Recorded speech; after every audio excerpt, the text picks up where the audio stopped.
আগামী জাতীয় সংসদ নির্বাচন ৩০০ আসনে প্রার্থী দেবে এনসিপি। অভ্যন্তরীণ গঠনতন্ত্র চর্চায় গুরুত্ব দিয়ে প্রস্তুত করা হচ্ছে দলীয় গঠনতন্ত্র।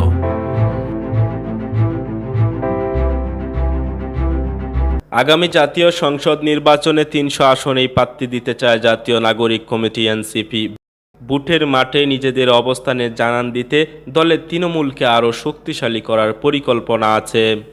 দলটি তাদের তৃণমূল সংগঠনকে শক্তিশালী করতে এবং গঠনতন্ত্র, দলীয় স্লোগান, ঘোষণাপত্র, সাংগঠনিক কাঠামো ও প্রতীক চূড়ান্ত করার মাধ্যমে নির্বাচনের প্রস্তুতি নিচ্ছেন। দলের সিনিয়র যুগ্ম আহ্বায়ক সামান্তা শারমিন জানিয়েছেন, নতুন বা পুরনো সব রাজনৈতিক দলের লক্ষ্য থাকে সব আসনেই প্রার্থী দেওয়া। এনসিপি গণ অভ্যুত্থানের মাধ্যমে রাজনীতিতে এসেছে।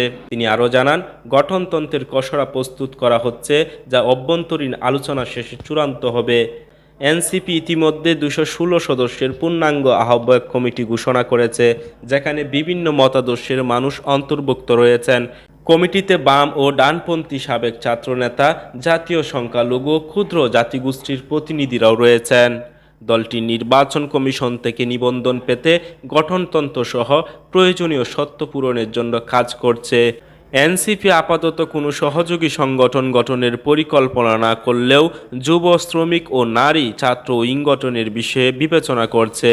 এনসিপির মুখ্য সংগঠক উত্তরাঞ্চলের শারজিস আলমও জানিয়েছেন, দলটির ৩০০ আসনের প্রার্থী দেওয়ার পরিকল্পনা রয়েছে।